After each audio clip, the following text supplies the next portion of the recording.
They say when you are saved, it's not because of the absence of danger, it's because of the presence of the Lord. Well, this morning we are very privileged to have Dr. Bernie Power to come and share with us this very important topic on understanding the conflict in Israel and Palestine. And I've heard him present this topic before over webinar and other places, and it was very good. So we've invited him this morning to come and share with us. Dr. Bernie Power has been studying Islam and interacting with Muslims for more than 40 years. And he spent about more than 20 years in Pakistan, Oman, Jordan, and Yemen. And every Saturday, if you go to the city, is it every Saturday?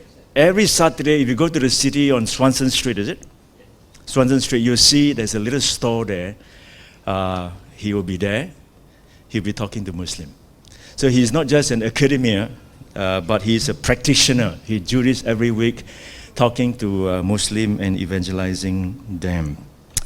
And currently he lectures in Melbourne School of Theology in Islamic Studies, and I've studied under him before. And we have engaged him to come here to share on Islam, engaging Islam for a one-day workshop before. And I remember we went to the mosque at George Street and having a Q&A session with some of the leaders of that mosque. So Bernie, welcome, and we are so glad to have you. Come and share with us. He's going to leave us about maybe 10 minutes towards the end for Q&A. So we'll go from there. Come.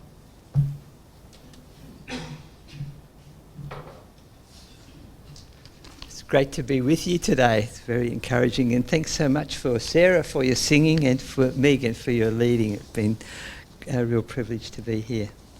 I was had a phone call from a school just after the stuff started happening in Israel and Palestine, and they said, we'd like you to come and speak to our school assembly. I said, yeah. They said, it's the high school assembly, about 500 kids. I said, but a couple of conditions. We've got a big age range from the year 7s to the year 12, so there'll be 11-year-olds there, so it's got to be simple enough for them to understand. There'll be 18-year-olds who will go to university next year. It's got to be complex enough to challenge them. They said, we don't want you to say anything controversial. And you've got 15 minutes. Well, Pastor Glenn said I can have a few more minutes than that.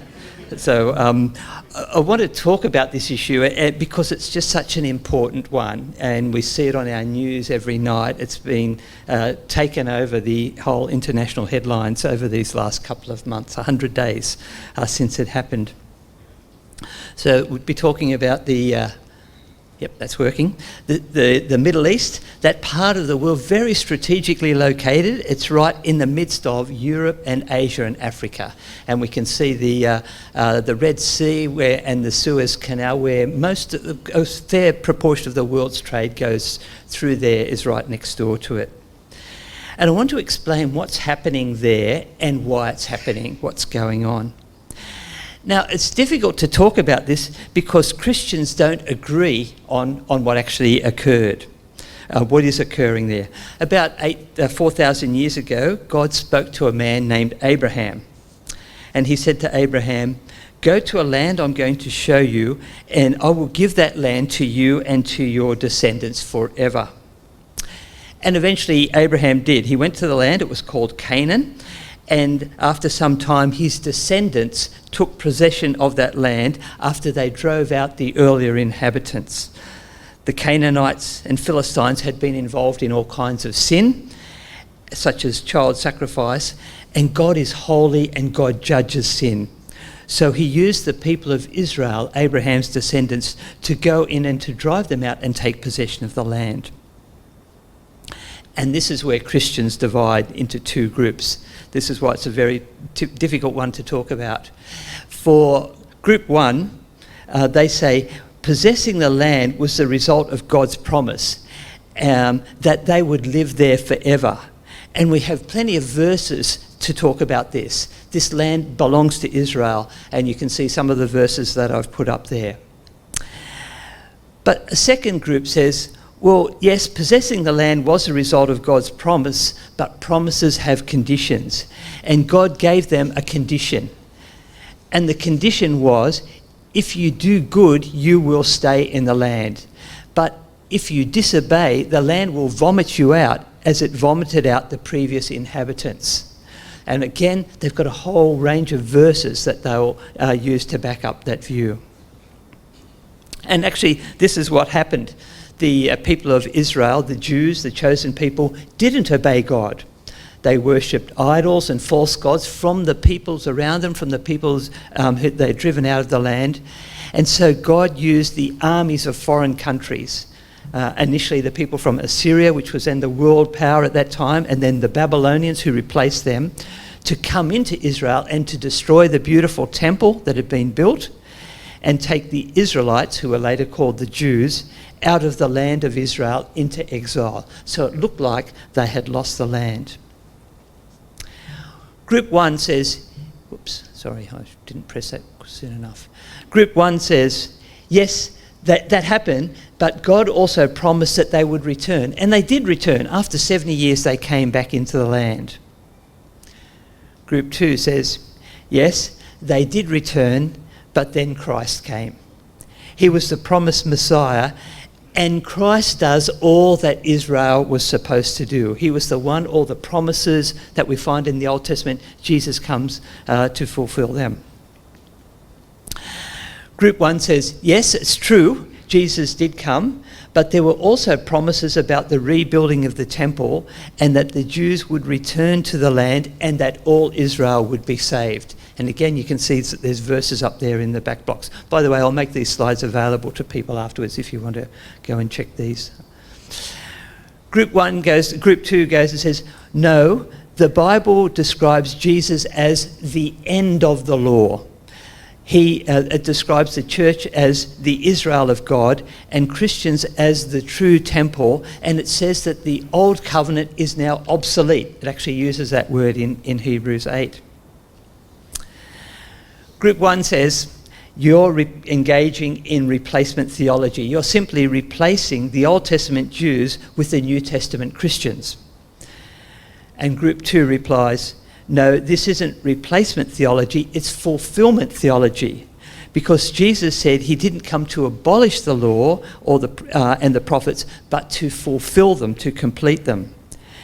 And Paul writes, all the promises of God find their yes in Jesus. So you can see we've got these two views, both with very strongly entrenched views, and we could go on for days talking about these. Here's the names of these two views in case you're interested in looking them up afterwards. Group 1 is called dispensationalism or Christian Zionism, and Group 2 is called covenant theology. And there are good scholars, good biblical scholars on both sides. So we see there Professor Darrell Bock, who's probably one of the world's top New Testament scholars, would take a dispensationalist view, and my colleague Dr. Mark Jury would also hold that view. And on the other side, you've got Bishop N.T. Wright, Tom Wright, a New Testament scholar from the UK. He would be a covenant theologian, and Colin Chapman, who also speaks into this field. So it's not just a simple thing, that or that, but you've got both perspectives that are being put there. And I think what's important to recognise is that as Bible-believing, godly Christians, should jump, yep, they take different sides, but they can disagree and still be friends. They can still serve and worship together. Christians can disagree without being disagreeable. And I think that's really important. And we've probably got both of those perspectives presented even here today. But one thing that Christians do agree on is the history of Israel. Many nations occupied the land of Israel at different times, and here is a list of them. It's just been a kind of a series of people coming in, overrunning the land, being displaced by the next people. And throughout the centuries, there have been dozens of nations that have ruled the land. And in the time of Jesus, it was the Romans. They had come, 46 BC, they'd come and occupied the land. The temple had been rebuilt after Solomon's temple was destroyed. It had been rebuilt by King Herod, and the Romans eventually came and destroyed that. And it was a Roman emperor named Hadrian who renamed the land of Israel as Palestine, because he wanted to get rid of its Jewish history. Remember, the Palestinians, or the Philistines, were a group that had been there. They were one of the groups that was driven out by the Israelites under God's judgment. And then this Roman emperor decides, I'm going to bring back that old name and I'm going to call the people by that name. But eventually, the Romans became Christian with the conversion of Constantine, and so Israel became a Christian-ruled land for several centuries, and many churches were built there. I've been to Israel 4 times. I've taken groups there, and we can go and visit all the ancient churches that have been there for centuries. But in 637, 600 years after Jesus, Muslims invaded and conquered Israel. And they built a gold-covered shrine called the Dome of the Rock on the site of the ruined temple. The Romans had pulled it down, and the Muslims built their own shrine and a mosque there. And so now Christians and Jews and Muslims are all claiming that Jerusalem is a holy city. Over the centuries, heavy taxation caused many Christians and Jews to become Muslim. So there was a different rate. If you were Muslim, you paid a certain rate of tax. If you were a Christian or a Jew, you paid a much higher rate. And the tax was quite heavy, and so many people over the centuries converted to Islam. And so after a few centuries, Israel became a Muslim majority country. So the demographics had changed. Now, under Islamic law, a land which has ever been ruled by Muslims can never be handed back to Islamic rule. And the Muslims ruled over the land for 13 centuries. And they expect that Islam will ultimately rule the land. This is teaching within the Quran and also in the Hadith. And when you talk with Muslims, they'll often talk about this. This is the expectation that Islam will rule the world. Many of the Jews who were there moved to other countries, and they were persecuted there, both by Christians and Muslims. They've had a terrible, if you read the history of the Jewish nation, it's been a pretty sad and disastrous one that they've had. And eventually they wanted to have a safe place of their own.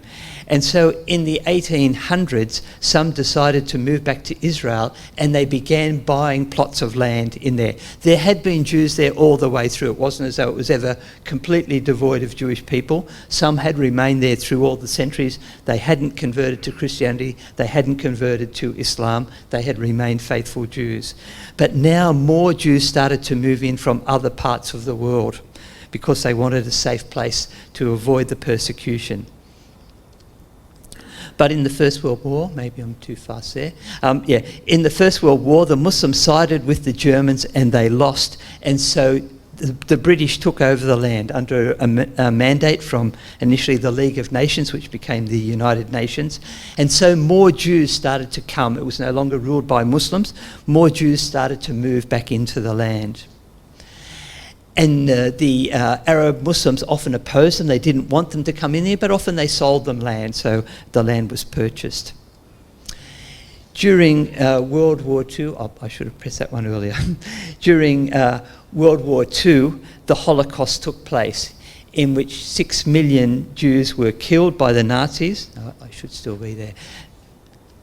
Gonna let me do that? No. 6 million Jews were killed by the Nazis. And Europeans and many throughout the world began to feel sorry for the Jews, and they supported this move to Jerusalem, to Israel. Sorry, it had been going on since the 1800s, so it had been going on for 50, 60 years. And so the Jews began to move in larger numbers. But the Palestinians, who were Arabs, mostly Muslim, but there were some Christians, so some Christians also remained faithful to their religion throughout these centuries, even though it was ruled by Islam for many centuries. They didn't like the Jews moving into the land, and so they began fighting with them. And so we now see this new wave of immigrants coming in relatively large numbers, And the people who said, this is our land, we've been here for centuries, were trying to limit them, repel them and whatever. The British, who'd been put in charge of this mess, eventually got tired of refereeing the fights. It was a terrible time throughout this, from the 1920s to the 1940s. They handed the situation over to the United Nations and said, you created this mess, you look after it. The United Nations had only recently been formed, to change from the League of Nations to the United Nations, and they decided that they would split the land into two parts. And they said, here is a part for the Jews and here is a part for the Arabs, including the Christians. The Jews agreed to this, but the Palestinians refused. They said, no, this is our land, you can't just take it off and give it to other people. The Jews proclaimed the State of Israel as a new nation in 1948. And for dispensationalist Christians, this was a really important thing. They said this is the fulfillment of prophecy, because now the Jewish people are back in the land. Now they can rebuild the temple, and they look at some promises in the Old Testament about rebuilding the temple and some verses in the New Testament which suggest that was okay. Then they will become Christians, and then Jesus will return. So this then becomes an important part of human history, a really pivotal thing that people had been waiting for. But for covenant Christians, for the group two, they say, no, this was just a political event. The Jews needed a safe place to live, and that was good. They've moved into Israel, and that's good. But this will not necessarily affect the return of Jesus. So you have these two, again, the two camps rising up. But for the Arabs, this was a disaster. They didn't want the Jews living in their land, and so the day after Israel declared itself as a new nation, the Arabs attacked. Not just the Arabs in Palestine, but from all of the lands around them. They were attacked on every side. They thought that they could destroy the Jews and get rid of them. Unfortunately for them, the Jews were very good fighters. They didn't actually have a very strong history of doing that. In the Second World War, they were the victims, but now they said this is enough. And their term is never again. We're never going to be put into that situation again. Within 10 months, the Jews had not only driven back the invading Arab soldiers, they had also occupied a whole lot of the Palestinian territory which the United Nations had given to the Palestinian people, including half of Jerusalem, which was supposed to be an independent international city that was ruled by the UN. The Palestinians were forced out, and 700,000 of them became refugees, and some of their descendants still live in refugee camps today, hoping to return to their homes. And I visited some of these camps in different parts of the world, in places like Syria and Palestine and other places. But at the same time, 1 million Jews who were living in Arab countries were also expelled. So they also became refugees. So 700,000 Palestinians became refugees. 1 million Jews also became refugees. And most of them went and settled in Jerusalem. They now had more land that they had occupied, and so they moved into Israel. The Palestinians continued to fight. Is that doing what it should? Yep. The Palestinians continued to fight against the Jews using terror tactics like suicide bombers and rock throwing, and the Jews responded quite strongly. They killed and arrested Palestinians. They destroyed their homes, so they would blow up the homes, a tactic which they learnt from the British, and then they began building Jewish settlements in the Palestinian areas. So the United Nations designated areas, the Jews started moving in and building settlements in there. In 1967, the Six-Day War, the Arabs decided to attack the Jews again. And again, not just the people inside Palestine, but from all of the nations around them. We've got Egypt, Syria, Jordan, Iraq, Lebanon. They moved in, and again, the Jews defeated them, and they took even more territory. Rather than defeating the Jews expanded their territory. Eventually, you can see in the diagram in the bottom right-hand side, they handed most of it back. They took great parts of Egypt, but they also handed it back to them.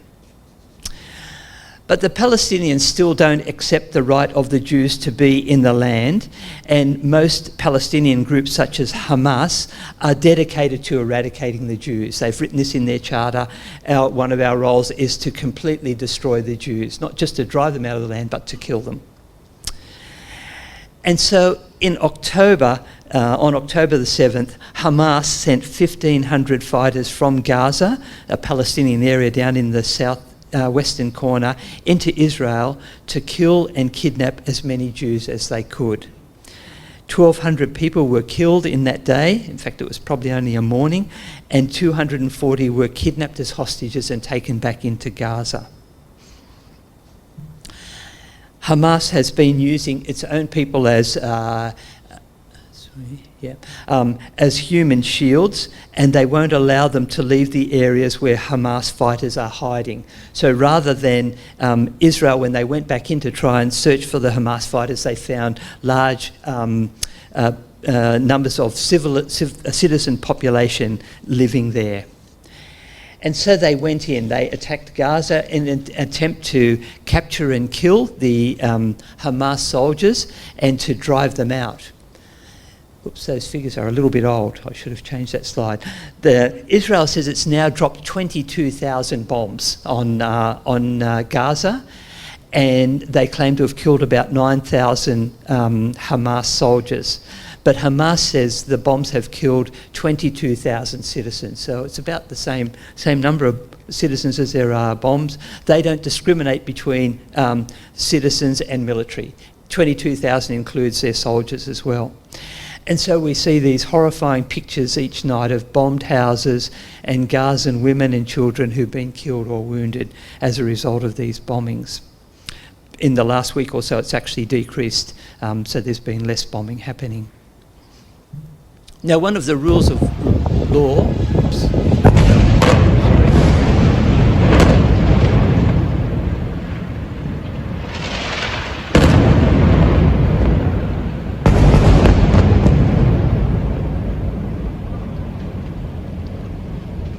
So the people of Gaza have been living through this for 100 days.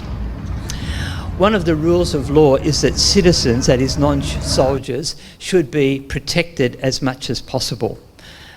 Israel tries to do this by warning people to leave before the bombs are dropped. They drop flyers like this one over, and they also text people and phone people saying, your building is going to be bombed, you've got 5 minutes or 10 minutes, get out. And that's why the death toll's been relatively low. For those bombs you can see can destroy a 12-storey building, and typically one person is being killed for each bomb that gets dropped. So there's been a lot, but still 22,000 people have been killed. So the fighting goes on, and it looks like it will continue for some time, thinking maybe all the way through to the end of this year. In God's sight, every life is precious, whether it's Jewish or Christian or Muslim. Every person is someone who's been created in his image, and every life is precious, and we need to keep that in mind. The United Nations has called for a ceasefire by Israel, but the Jews say that Hamas must release all their hostages first. They're still holding about 130 hostages, I think. Some were released in the early days. And so you've still got this kind of, it looks like it's impossible to resolve. And the situation won't be resolved until both sides recognise the right of the other side to exist. There are about, I think, 8 million Jews and about 10 million Palestinians living in the land. Neither of them's going to disappear overnight. They need to work out a way to live side by side. Well, is there a solution? I think there is. Jesus lived in a time in Israel when it was an occupied country. It was occupied by the Romans, and Jesus was a Jew. And amongst the 12 disciples that Jesus chose, one of them was Simon. Simon hated the Romans. He was a zealot. They were a group of terrorists who had decided to drive out the Romans by killing them. And they'd been carrying on their guerrilla warfare because the Romans were much more powerful than they were. And one of their members joined the 12. Another apostle was Matthew. Matthew worked for the Romans. Matthew was a collaborator. He worked with the invading power. He took money from the Jews to give to the Romans. So he was quite happy. He was doing quite well out of having the Romans there. So these two men, Simon and Matthew, should have been natural enemies. They disagreed completely on how life should be and what they should be doing. But Jesus is someone who changes hearts. He freed Simon from this life of hatred and violence to one of going out and peacefully preaching the gospel. He freed Matthew from this life of greed and exploiting his own people to one of serving them. And Jesus can change hearts, and he does change hearts. Jesus is the Prince of Peace. He's the one who broke down the dividing wall between Jew and Gentile. Remember, this is just as much a Muslim-Jewish war as it is an ethnic war. And Jesus calls for his followers to be peacemakers. So there's two important things that we can do. He says, blessed are the peacemakers, and he calls us to do that. First of all, we need to pray for the peace of Jerusalem. We pray for the Jews, we pray for the Muslims, we pray for the Palestinian Christians. About 8% of the people living in Israel would be Christian. We also need to take the gospel of peace to people, to Jews and Muslims, so Jesus can transform their hearts.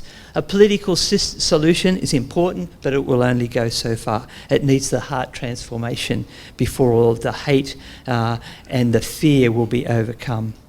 So Jesus is their only hope. Jesus is the hope of the world, and that's something that we can all agree on, whether we're whichever group we belong to, that Jesus is the one, he is the answer, he's the one that we call on. Thank you very much.